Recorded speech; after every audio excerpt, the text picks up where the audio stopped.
Rome remembers him as a conqueror, a reformer, a dictator, and a corpse lying at the feet of a statue.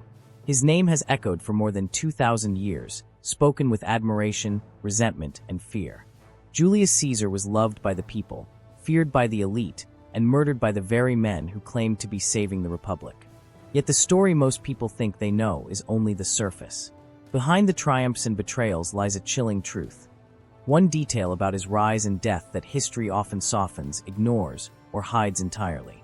By the end of this documentary, that detail will change how you see Caesar forever. This is not just the story of a man. It is the story of a republic cracking under its own weight, of ambition rewarded and punished, of loyalty that shifted with power, and of violence disguised as virtue. Caesar did not simply conquer Gaul or cross a river with an army. He crossed a line that Rome could never step back from. His life unfolded at the exact moment when the old world could no longer survive, and his choices accelerated its collapse. To some, he was Rome's greatest hero, a general who brought glory, wealth, and stability. To others, he was the most dangerous man who ever lived, a charismatic tyrant who threatened centuries of tradition. And to his killers, he was neither hero nor savior, but a problem that had to be removed with blades in the open daylight of the Senate. But history is rarely that simple. Caesar was shaped by violence long before he ever wielded power, hunted long before he hunted others, and forced into choices that blurred the line between survival and domination. The Rome that created him was already broken, and the Rome that survived him would never be the same. Before we unravel the wars, the politics, the betrayals, and the bloodshed, understand this. Julius Caesar did not fall because he failed. He fell because he succeeded too well in a system that could not tolerate success without limits. If you're fascinated by the ancient world and the moments that reshaped human history, make sure you subscribe to Ancient Odyssey. This journey into Caesar's life is only just beginning, and what comes next sets the stage for everything that followed. Long before Julius Caesar ever commanded an army or spoke in the Senate, Rome itself was already fighting for survival. On the surface, the Republic appeared powerful. Its legions dominated the Mediterranean, its wealth flowed in from conquered lands, and its name inspired fear far beyond Italy. But beneath that image of strength was a system stretched to breaking point, hollowed out by inequality, corruption, and unrestrained ambition. The Roman Republic was built on balance. Power was meant to be shared between magistrates, the Senate, and the people. No single man was supposed to rule. Offices were temporary, authority was divided, and tradition was treated as sacred law. For centuries, this system worked well enough. But success changed Rome faster than its institutions could adapt. As Rome expanded, its conquests brought unimaginable wealth, but that wealth flowed upward. Senators and elites bought massive estates worked by enslaved labor, while small farmers, once the backbone of the Republic, were pushed off their land. Veterans returned from long campaigns to find their farms gone and their futures uncertain. They flooded into the city, unemployed, angry, and dependent on political patrons for survival. Politics followed the money. Elections became auctions. Laws became weapons. Senators no longer debated what was best for Rome, but what preserved their own power. Violence entered public life openly. Street gangs loyal to rival politicians clashed in broad daylight, and intimidation replaced persuasion. The Republic still existed in name, but its spirit was eroding. This instability gave rise to strongmen. Generals began to matter more than laws, because soldiers were loyal not to the state, but to the commanders who paid them and promised land. When reforms were attempted, they were met with brutality. When voices challenged the elite, they were silenced, sometimes permanently. Rome had crossed a dangerous threshold. Political disagreement no longer ended in compromise, but in blood. Civil war was no longer unthinkable. It had already happened. Decades before Caesar's rise, Rome had watched its own legions march against the city itself. Dictators had seized power in the name of restoring order, only to leave behind trauma and precedent. The message was clear and terrifying. If you had an army, you could take Rome. And once that idea existed, it could never be undone. This was the world Caesar was born into. A republic that preached liberty but practiced exclusion. A state that rewarded conquest but punished reform. A society where tradition was invoked selectively, and survival often required moral compromise. Rome was not waiting for a destroyer. It was waiting for someone bold enough to exploit its weaknesses.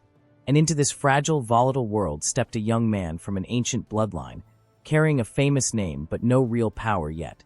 Only ambition, intelligence, and a keen awareness that the old rules were already dying. In a society obsessed with ancestry, names mattered almost as much as actions. Julius Caesar entered Rome's political battlefield carrying one of the oldest names in the city. But age did not always mean power. The Julii were an ancient patrician family, tracing their lineage back to the earliest days of Rome. Yet by the time Caesar was born, that prestige had faded into little more than memory. The family claimed descent from Julius, the son of Aeneas, the Trojan hero said to have fled the burning ruins of Troy and laid the foundations for Rome itself. Through Julius, the Julii linked themselves directly to the goddess Venus. This was not merely a family legend, it was political currency. In Rome, myth and history blended easily, and divine ancestry, even symbolic, carried enormous weight. It suggested destiny. It suggested favor. And it suggested that some men were born for greatness. But reality was less glorious. The Julii were respected, but not influential. They lacked the vast wealth and political dominance of Rome's most powerful clans. Caesar inherited a famous name, but little else. No great estates. No towering alliances. No guaranteed path forward. In a republic where power increasingly flowed through money and patronage, lineage alone could not secure success. Yet this contrast shaped Caesar in crucial ways. He grew up aware of what his family once was, and what it no longer controlled. That awareness bred both hunger and calculation. He learned early that symbolism could substitute for strength, that image could precede reality, and that Rome was a place where perception often mattered more than truth. The Julian name gave him access to elite circles, but it also came with expectations. He was supposed to restore the family's standing, to honor its mythical past with real achievement. Failure would mean not just personal obscurity, but the quiet death of a legacy stretching back centuries. In Rome, that kind of pressure could crush a man, or sharpen him. Caesar understood something many others missed. Rome still revered tradition, even as it slowly abandoned it. By invoking ancestry, ceremony, and divine favor, a clever politician could cloak ambition in respectability. The Julian bloodline became a tool, a banner under which Caesar would later rally loyalty and awe, blending myth and reality until the two were almost indistinguishable. But before he could wield his name as a weapon, Caesar would be tested by forces far more dangerous than political rivals. The Republic's instability would soon erupt into violence, and a brutal struggle between Rome's most powerful men would place his life and his future at risk. Caesar's childhood unfolded not in an age of peace, but in an atmosphere thick with fear and uncertainty. Rome was restless, divided, and increasingly violent, and even a boy from an ancient family could not escape the tension that gripped the city. From an early age, Caesar learned that power was unstable and that survival in Rome often depended on choosing the right loyalties, or changing them at the right moment. He was born into a world where politics invaded private life. Conversations at home were shaped by factional rivalries, and the names of generals carried more weight than the laws they claimed to defend. Caesar's family connections tied him indirectly to the populares, the political faction that claimed to champion the common people against the entrenched Senate elite. This alignment was dangerous. In Rome, political disagreement was no longer just rhetorical, it was lethal. As a young boy, Caesar watched Rome tear itself apart. Street violence became common, political enemies were hunted down, and lists of the condemned circulated openly. Men who had once held the highest offices were stripped of their property, exiled, or executed. The message was unmistakable. Status offered no immunity when the Republic turned on itself. Education in this environment was more than academic. Caesar was trained in rhetoric, literature, and philosophy, but he was also absorbing harsher lessons: how fear operated, how loyalty shifted, and how quickly fortune could reverse. He learned to read people as carefully as texts, to measure danger in silence as much as in shouting. These skills would later define his political instincts. Tragedy struck early. Caesar's father died suddenly while Caesar was still a teenager, thrusting responsibility onto his shoulders before he was ready. Not long after, he was married into a powerful political family, tying his fate even more closely to the volatile struggles consuming Rome. What should have been a time of relative safety became instead a period of constant risk. The Republic's descent into chaos was no longer distant. It had entered Caesar's home. His youth was shaped not by stability, but by crisis. He grew up knowing that Rome rewarded boldness, punished hesitation, and devoured the unprepared. This was not a place where innocence lasted long. And soon, the danger would become personal. A single political shift would turn Caesar from a well-born Roman youth into a marked man, hunted by the most powerful figure in the Republic. A confrontation that would force him to choose between submission, exile, or death. The Republic's political violence reached its most terrifying form in the struggle between two men whose rivalry scarred Rome forever. On one side stood Gaius Marius, a military hero and champion of the populace.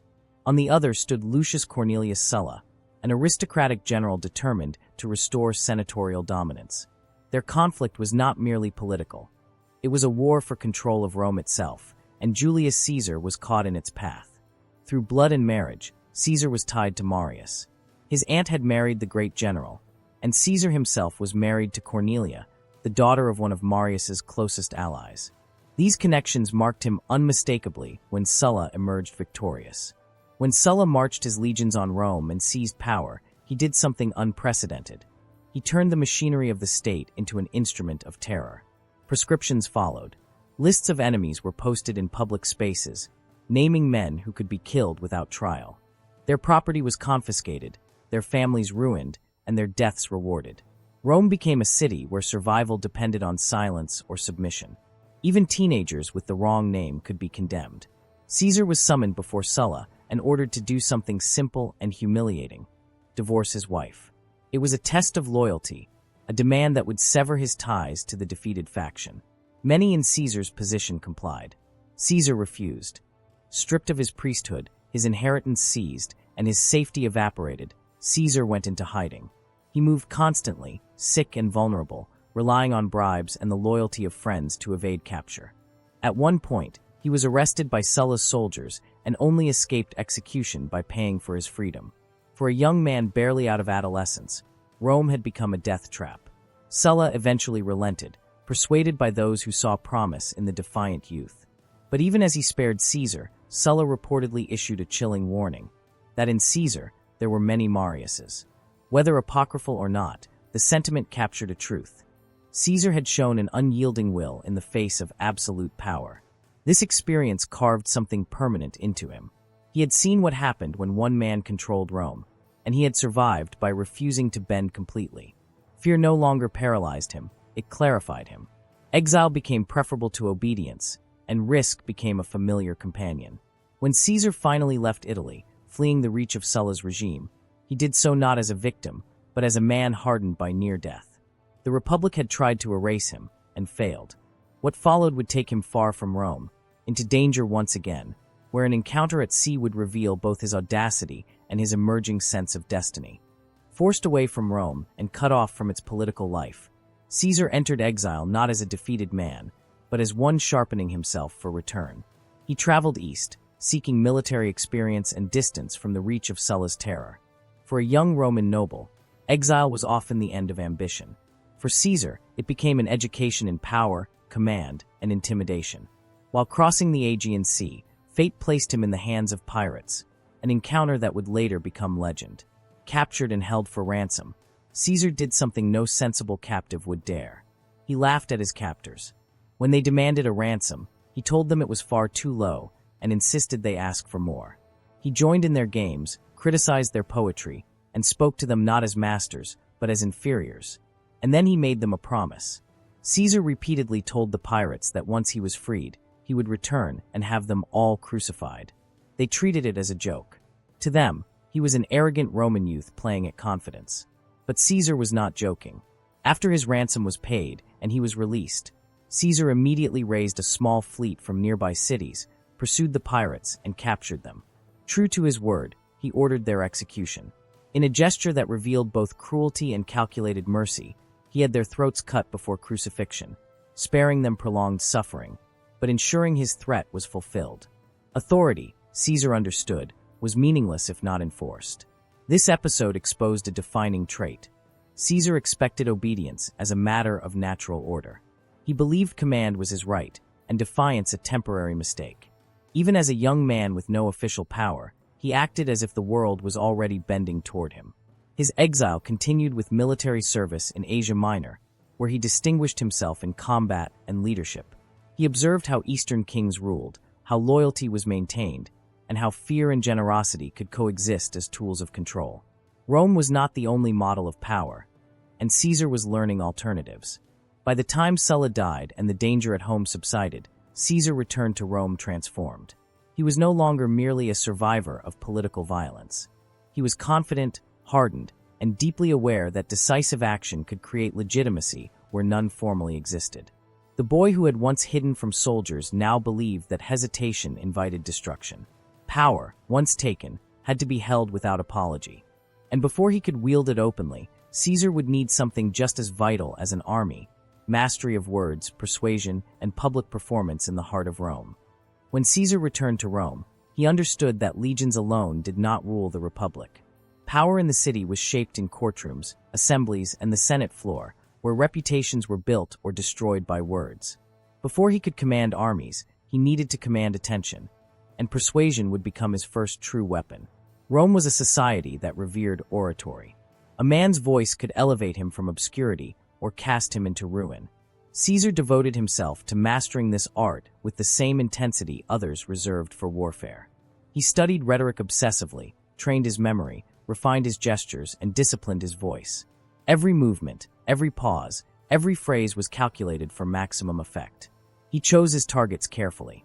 Rather than attacking minor figures, Caesar prosecuted corrupt officials who had abused their authority in the provinces. These trials were public spectacles, and Caesar used them to position himself as a defender of justice and Roman dignity. Even when he lost a case, he gained something more valuable: visibility. Rome noticed him. Unlike many senators, Caesar spoke plainly. He avoided excessive ornamentation and focused on clarity, rhythm, and emotional force. His speeches were accessible to the common people, yet sharp enough to unsettle the elite. This balance made him dangerous.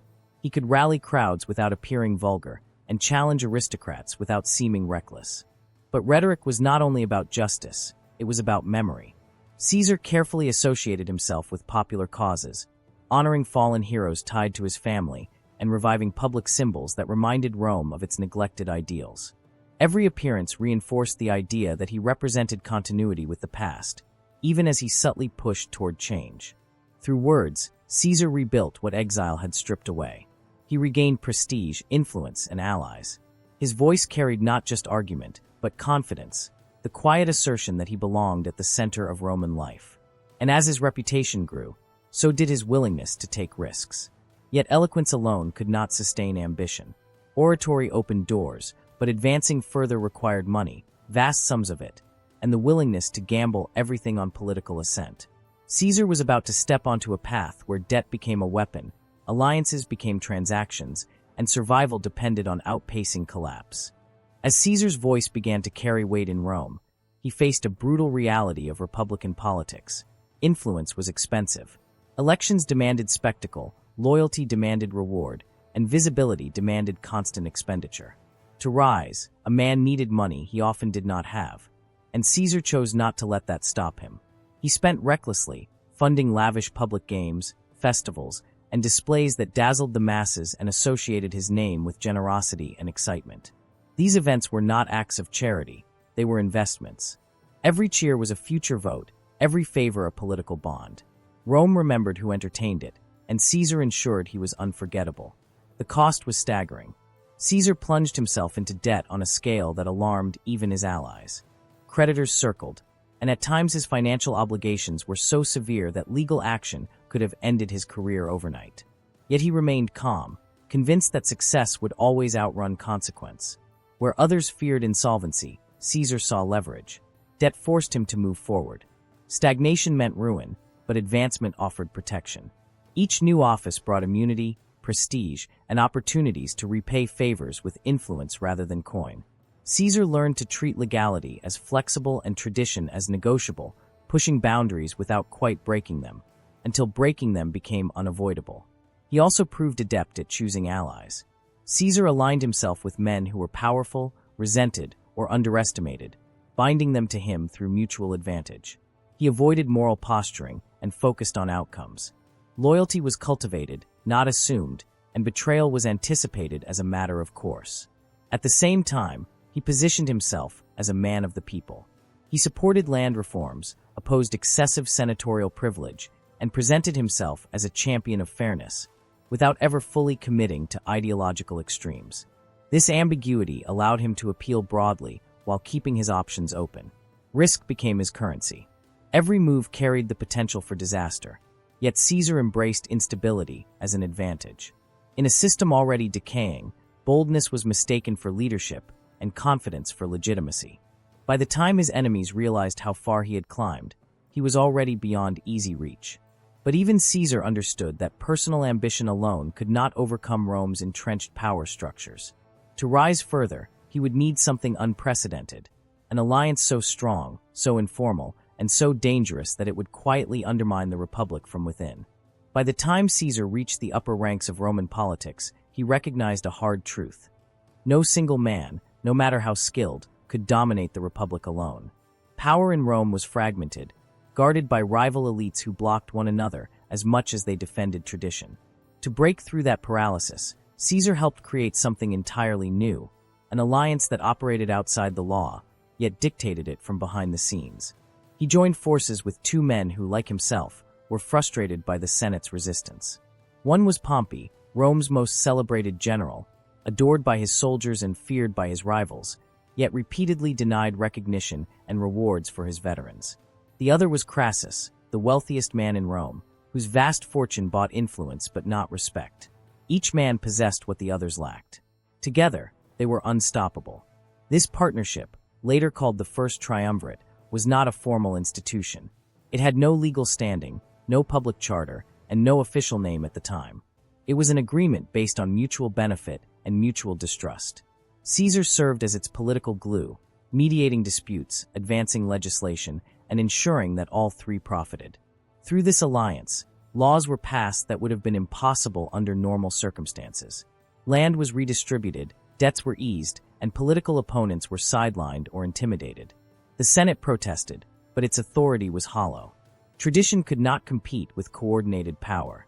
Caesar benefited enormously. With the backing of Pompey's prestige and Crassus's money, he secured the consulship and pushed through measures that elevated his standing with the people. In return, he delivered results, ignoring obstruction, bending procedures, and redefining what was acceptable in Roman politics. Yet this alliance came at a cost. It normalized the idea that private agreements mattered more than public institutions. The Republic still functioned outwardly, but real decisions were being made elsewhere, by men who believed they were above the system they controlled. Caesar understood the danger, but he also understood the opportunity. The triumvirate was a means, not an end. He needed something greater than political influence. He needed an army loyal to him alone, a source of glory that could not be taken away by rivals or votes. That opportunity lay beyond Rome, in lands that promised war, wealth, and fame on a scale the Republic could no longer ignore. Caesar's consulship marked a turning point, not just in his career, but in the life of the Republic itself. The office of consul was meant to embody balance and restraint, shared by two men who checked each other's power. Caesar treated it instead as a platform for transformation, and if tradition stood in the way, tradition would be bent. From the outset, resistance was fierce. Conservative senators attempted to block his proposals through procedural obstruction and public denunciation. Caesar responded by bypassing them entirely, taking his legislation directly to the popular assemblies. When opposition grew louder, he grew bolder. Laws were pushed through amid intimidation, street violence, and the visible presence of armed supporters. The appearance of legality was maintained, but the spirit of compromise was gone. His actions outraged the elite. Caesar was accused of behaving like a king, of turning the consulship into a personal weapon. To his supporters, he was doing what the Senate had long refused to do, acting decisively. The divide widened. Each law passed deepened resentment and fear, while also binding the people more closely to him. The consulship also exposed the fragility of Rome's norms. Caesar demonstrated that procedures could be overridden, vetoes ignored, and opposition neutralized without immediate consequence. What shocked many was not just what he did, but how easily he did it. The system failed not because Caesar attacked it openly, but because it lacked the strength to stop him. By the end of his term, Caesar had secured something invaluable: a provincial command that would grant him both time and military authority. This was no minor appointment. It placed him at the head of legions, far from Rome's political restraints, in territories where success would mean wealth, loyalty, and fame. To his enemies, this was a relief. Let him go, they thought. Let him exhaust himself on the frontier. But Caesar was not being exiled, he was being unleashed. As he departed Rome, the city believed it had survived another turbulent year. In reality, it had handed one man the tools to reshape the ancient world through war. As Caesar left Rome and assumed command of his provinces, his position was powerful, but precarious. His political enemies were waiting, his debts remained crushing, and his immunity from prosecution was temporary. Without extraordinary success, his career could still collapse the moment he returned to civilian life. Caesar did not merely want a war. He needed one. To the Roman imagination, Gaul was a land of chaos. Vast, tribal, and perpetually unstable, it lay just beyond Italy's northern frontier. Its peoples were diverse, fiercely independent, and frequently at war with one another. To the Senate, Gaul represented both a threat and an opportunity. Danger close to home, yet distant enough to be expendable. For Caesar, it was the perfect stage. Conquest offered everything he lacked.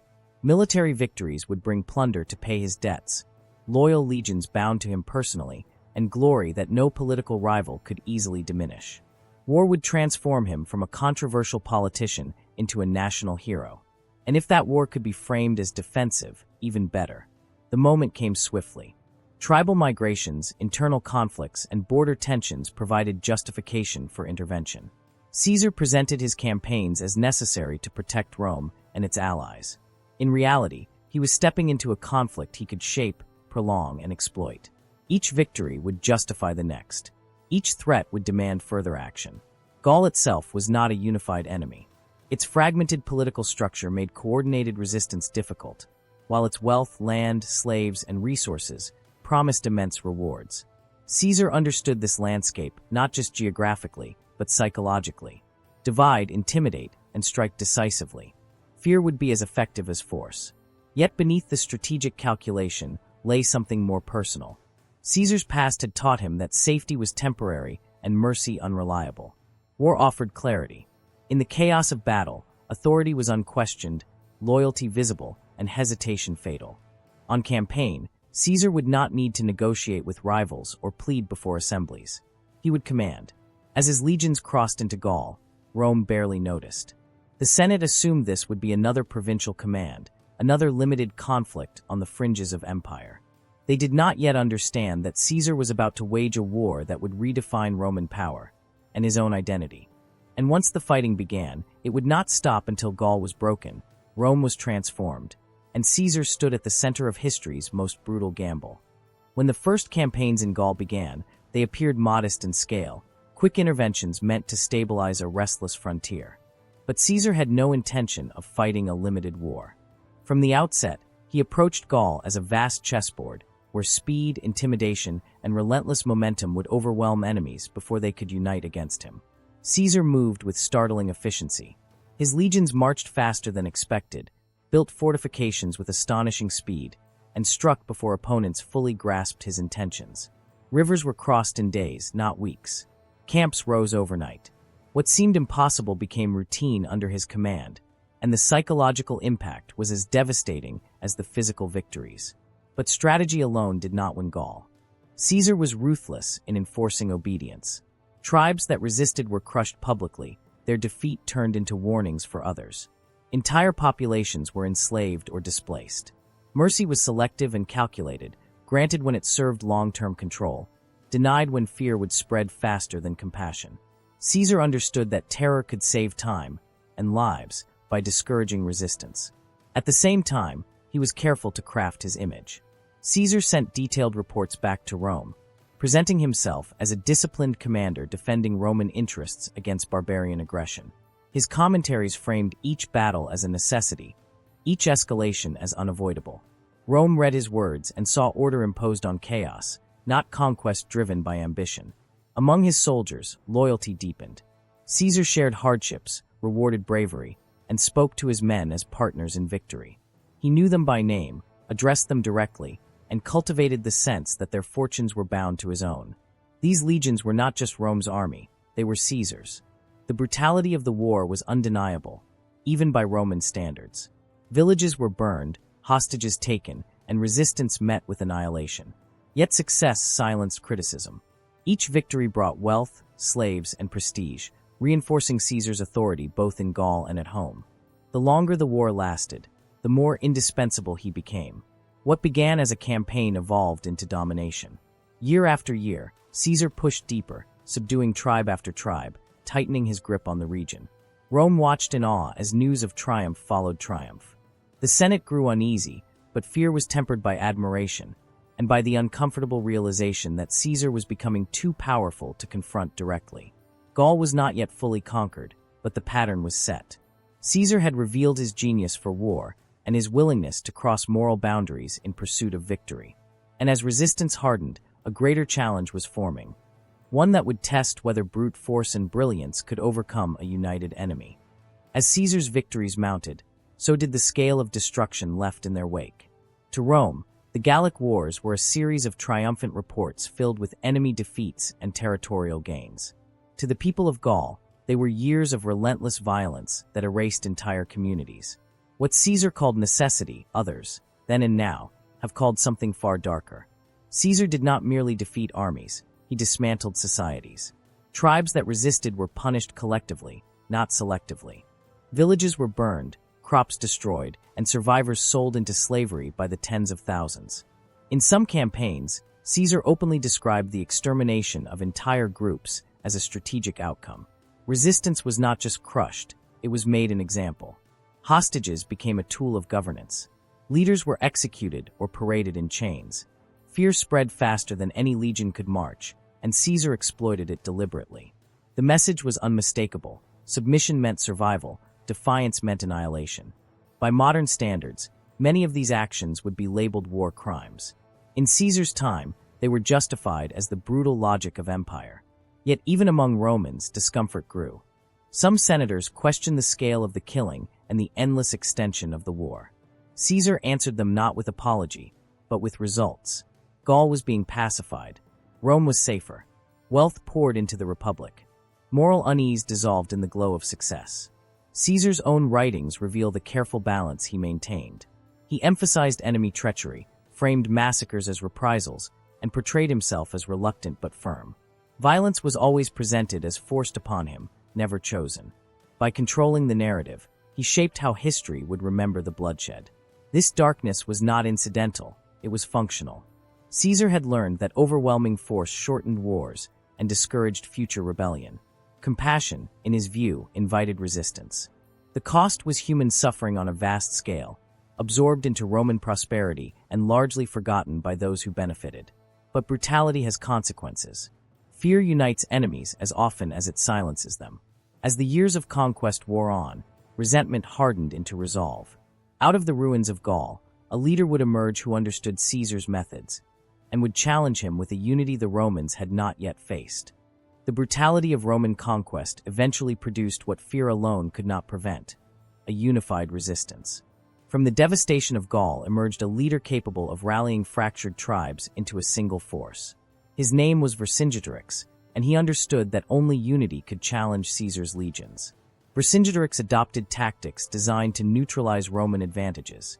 He avoided open battle, scorched the land to deny supplies, and forced Caesar into extended campaigns far from secure bases. For the first time in years, the Roman advance slowed. Caesar found himself reacting rather than dictating, pressed by an enemy who learned quickly and struck strategically. The confrontation reached its climax at Alesia. There, Vercingetorix retreated into a fortified hilltop stronghold, daring Caesar to attempt the impossible. Rather than withdraw, Caesar chose total commitment. He ordered the construction of massive fortifications encircling the city, cutting off all escape and supplies. When a relief army appeared to save the Gauls, Caesar responded by building a second ring of defenses, facing outward. The result was a siege unlike anything Rome had seen. Trapped between starvation inside and relentless assaults from without, Caesar's legions held their ground through engineering brilliance, discipline, and sheer endurance. The fighting was brutal and desperate. At several points, defeat loomed dangerously close. In the end, Roman organization prevailed. The relief forces were repelled. Starvation and exhaustion consumed the defenders. Vercingetorix surrendered himself, laying down his weapons at Caesar's feet in an act that symbolized the end of Gallic resistance. Alesia cemented Caesar's reputation as one of history's greatest military commanders. He had overcome overwhelming odds through innovation and resolve. Gaul was effectively conquered, and Caesar stood at the height of his power. Yet triumph carried consequences. The war had given Caesar everything: wealth, loyal legions, unmatched fame, but it had also made him indispensable and feared. Rome no longer saw him as a distant general. It saw him as a force capable of bending the world. As the news of Alesia reached the city, admiration mixed with alarm. The question was no longer whether Caesar would return to Rome victorious, but what Rome would do when he did. Caesar returned from Gaul as the most celebrated man in the Roman world. His victories had expanded Rome's borders, filled its treasury, and delivered an almost unbroken string of triumphs. Songs were sung in his honor, his name was known in every corner of the Republic, and his soldiers were fiercely devoted to him. Yet in Rome, admiration quickly curdled into anxiety. Power in the Republic had always depended on balance, and Caesar had shattered it. No living Roman could rival his achievements.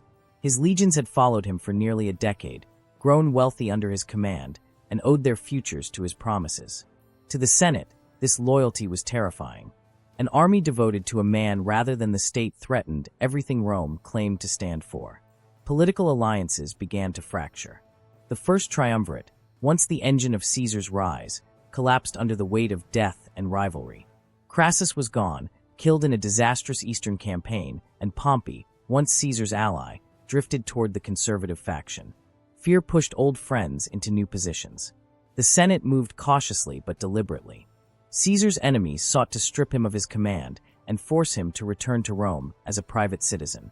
Without office or immunity, he would be vulnerable to prosecution for his actions during the consulship and the war. Legal accountability became a weapon aimed squarely at him. Caesar attempted compromise. He offered to lay down his command if others did the same. The proposal was rejected. Trust had evaporated. Each side believed the other was preparing for domination, and in that atmosphere, even peace felt like surrender. Rome stood at a crossroads. If Caesar submitted, his career, and possibly his life, would end. If he resisted, he would become an enemy of the state. The Senate framed the issue as a defense of the Republic. Caesar framed it as self-preservation. As negotiations failed and ultimatums were issued, Caesar faced a decision that would define him forever. One path led to humiliation and trial. The other led to civil war. And on the northern edge of Italy, with his army behind him and Rome ahead, Caesar prepared to cross a line that no Roman general was ever supposed to cross. The river itself was unremarkable, a narrow boundary marking the legal edge of Caesar's command. Yet in Roman law, it represented something absolute. No general was permitted to cross into Italy at the head of an army. To do so was treason. When Caesar stood before the Rubicon, he was not simply deciding whether to advance, but whether to destroy the political order that had shaped his life. For weeks, uncertainty hung over him. Caesar knew the consequences of each choice with brutal clarity. If he dismissed his legions and returned alone, his enemies would prosecute him without mercy. His wealth, his reputation, perhaps even his life would be stripped away. If he crossed with his army, there would be no legal justification left, only force. According to tradition, Caesar hesitated. Then he made his decision and uttered words that would echo through history. The die is cast. With that step, the Republic's rules lost their authority. Caesar crossed the Rubicon and marched into Italy, not as a magistrate, but as a rebel. The response was panic. Rome was unprepared for war on its own soil. Pompey and the Senate fled the city, believing time and numbers would favor them elsewhere. Caesar advanced rapidly, avoiding unnecessary bloodshed, offering clemency to those who submitted, and presenting himself as a reluctant warrior forced into conflict by injustice. This restraint was strategic. Caesar wanted Rome intact, its people unafraid. He needed legitimacy, even as he violated the law. By moving swiftly and sparing enemies, he reframed invasion as liberation. Many cities opened their gates without resistance. Civil war had begun, but it did not unfold as expected. Caesar was not a conqueror marching against his homeland. He was a Roman claiming that the Republic had betrayed itself.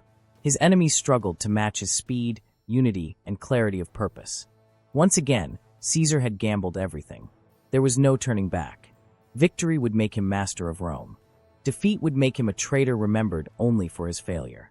As armies repositioned and alliances hardened, the fate of the Republic would be decided not by debate, but by battle. With the Rubicon behind him, Caesar plunged the Roman world into open conflict. The war that followed was not between nations, but between Romans, friends, relatives, and former allies now divided by loyalty and fear. At its center stood two men who embodied opposing visions of power. Caesar, the audacious reformer backed by veteran legions, and Pompey, the symbol of senatorial authority commanding vast resources. Pompey had the advantage of legitimacy. The Senate named him defender of the Republic, granting him extraordinary powers.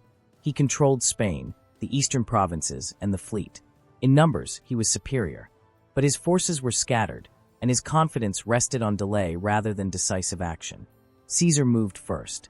He secured Italy with speed and minimal resistance, then marched west into Spain, where Pompey's legions threatened his rear. Through maneuver, deception, and rapid strikes, Caesar neutralized them without a decisive battle. The victory freed him to turn east, toward Pompey himself. The two armies faced each other across Greece. Tension built as months passed with little engagement. Pompey, advised by cautious senators, avoided direct confrontation, believing starvation and attrition would weaken Caesar. Caesar, running low on supplies and pressed by desertions, was forced into riskier positions. The war tested Caesar more than any campaign before it. For the first time, his enemies understood Roman tactics, Roman discipline, and Roman psychology. Victories were harder, mistakes more costly. At one point, defeat seemed imminent. But Caesar adapted. He reinforced loyalty, exploited overconfidence, and waited for a single decisive moment. That moment came when Pompey, pressured by his allies, agreed to give battle.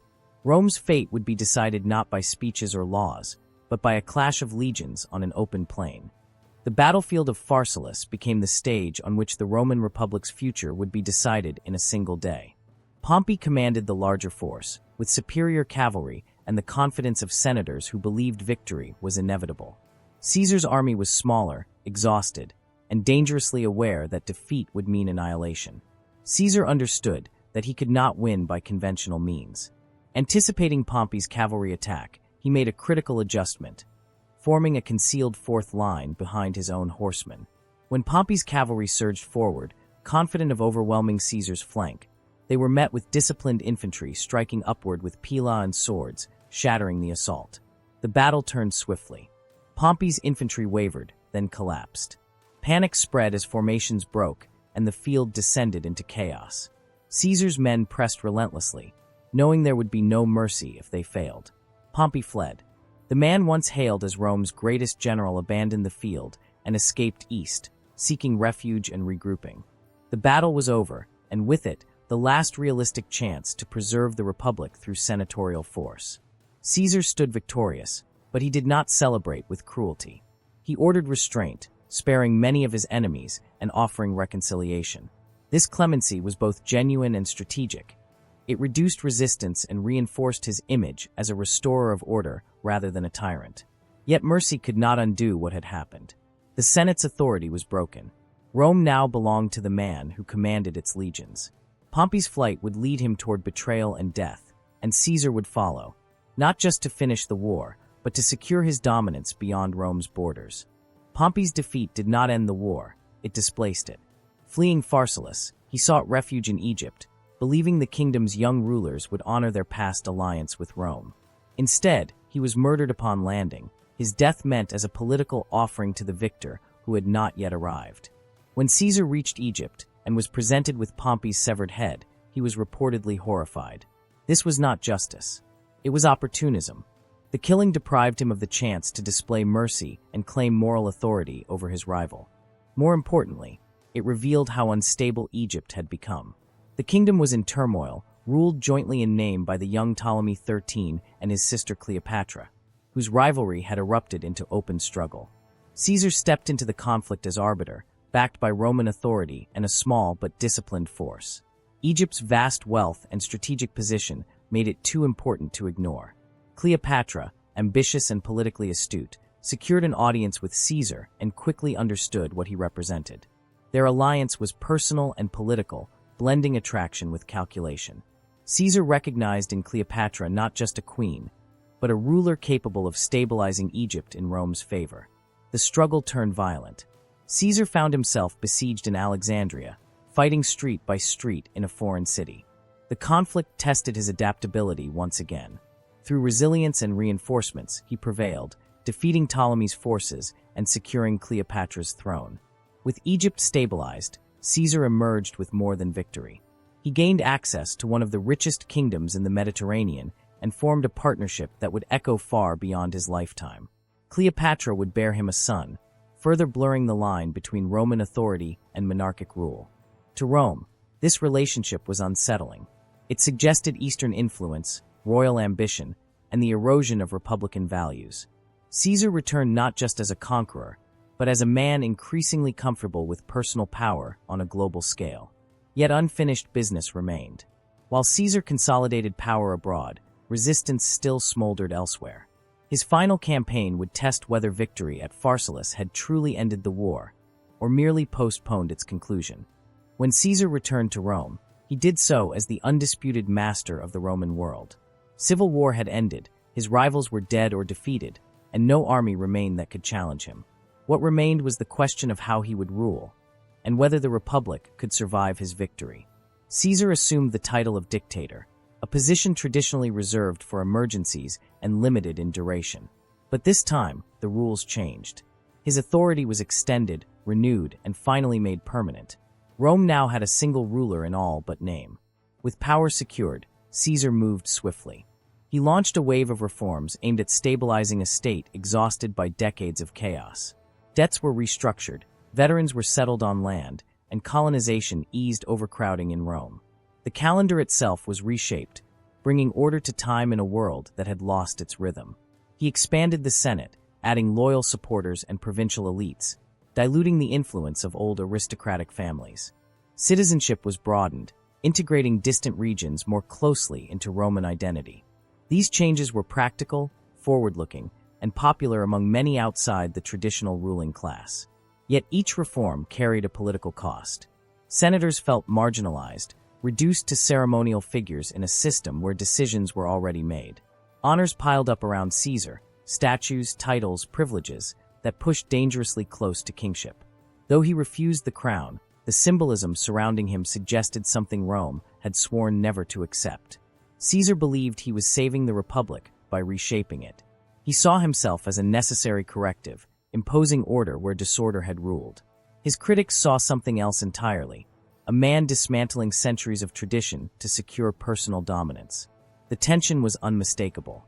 Applause in public masked resentment in private. Gratitude mixed with fear. Rome had traded chaos for stability, but the price was political freedom, and many were not prepared to accept that exchange. As Caesar consolidated authority, a small group of senators reached a fatal conclusion. If the Republic was to be saved, Caesar had to die. As Caesar's power became permanent, anxiety spread through the Senate. The Republic had endured strongmen before, but never one so openly dominant, so publicly celebrated, and so secure. To many senators, Caesar's rule no longer looked like emergency leadership. It looked like monarchy in all but name. Symbols mattered in Rome, and Caesar seemed surrounded by them. His image appeared on coins while he was still alive, an honor previously reserved for gods and legends. Statues depicted him among kings. He sat on a gilded chair in the Senate, wore distinctive robes, and accepted titles that separated him from his peers. Each gesture chipped away at the illusion of equality that the Republic depended on. Some of this was encouraged by supporters eager to please him. Others may have been tests, probing how far Rome would go. When Caesar refused a crown in public, the gesture reassured the crowd, but not the Senate. Refusal did not erase the fear that he might accept it when resistance faded. Personal grievances deepened political dread. Senators who once commanded armies now stood powerless. Men who believed themselves guardians of liberty found their advice ignored. Even those spared by Caesar's mercy felt humiliated, their survival a reminder of his dominance. Conversations shifted from opposition to conspiracy. A small group convinced themselves that assassination was not murder, but sacrifice, that killing one man could restore freedom to millions. They framed their plan as an act of virtue, cloaking violence in republican idealism. Caesar, for his part, appeared unconcerned. Warnings reached him, rumors, omens, uneasy allies, but he dismissed them. His confidence was absolute. He believed himself untouchable, protected by fate, popularity, and the exhaustion of his enemies. The Senate chose the place where power was supposed to be debated, not seized. In the heart of Roman governance, surrounded by tradition and law, they prepared to strike. The stage was set for one of history's most infamous moments, a killing meant to save the Republic, but destined to destroy it. The decision to kill Caesar was not made in a single moment of rage, but through quiet agreement among men who believed they were already too late.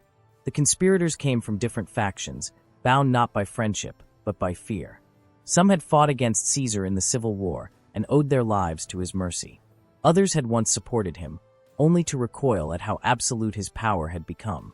They convinced themselves that words and laws no longer mattered. Caesar controlled the army, the courts, the treasury, and the calendar itself.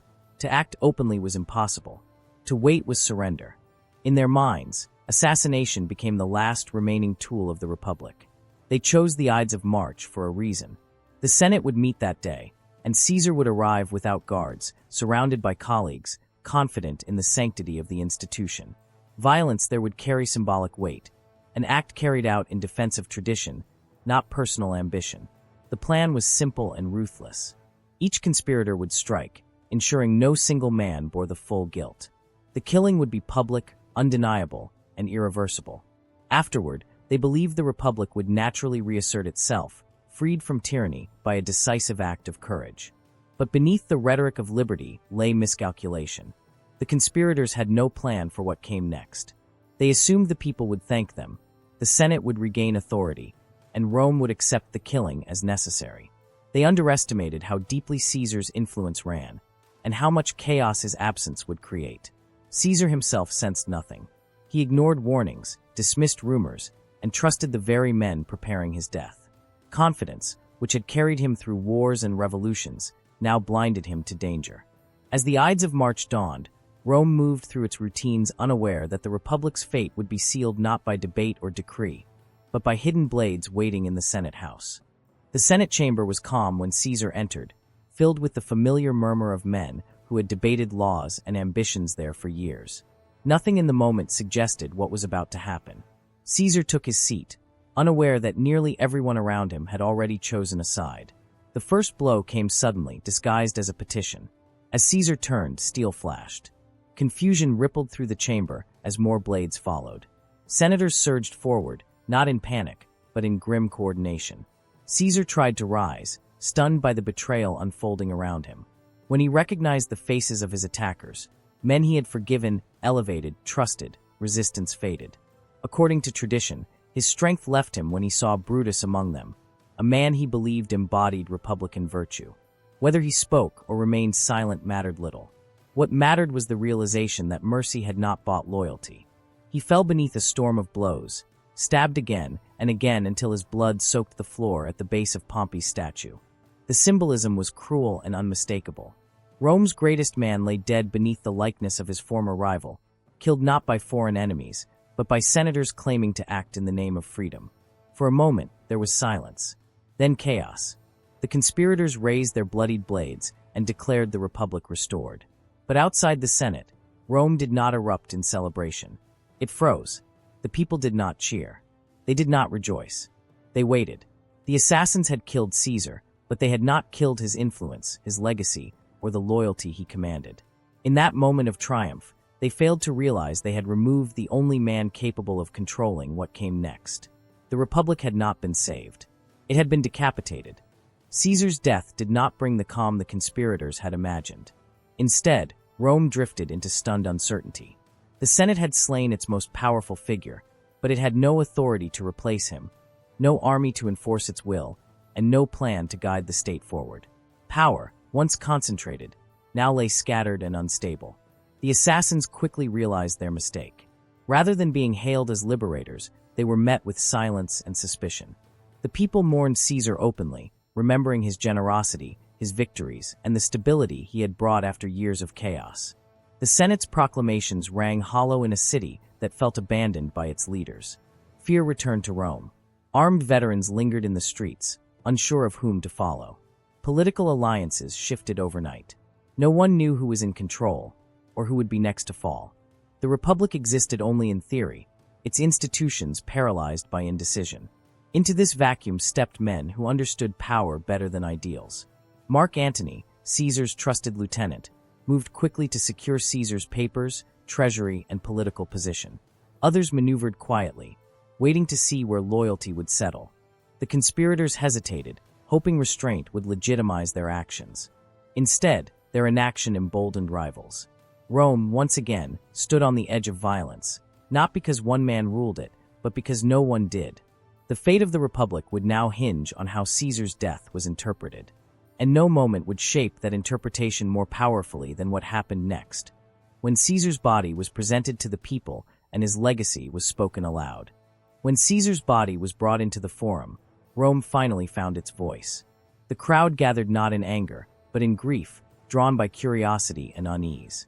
The Senate had permitted a public funeral, believing ceremony would calm the city. Instead, it gave Mark Antony the stage. Antony did not denounce the assassins outright. He spoke carefully, with restraint that felt almost respectful.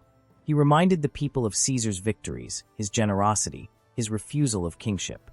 Then he paused, and let memory do the work. One by one, he named the honors the Senate itself had granted Caesar, exposing the hypocrisy of those who now called him a tyrant. When Antony revealed Caesar's blood-stained cloak, the mood shifted. Grief turned to fury. The wounds became proof of betrayal, not justice. Rome no longer saw senators defending liberty. It saw murderers destroying a man they had publicly praised. The final blow came with Caesar's will. Antony read aloud the provisions that left money and public land to the Roman people.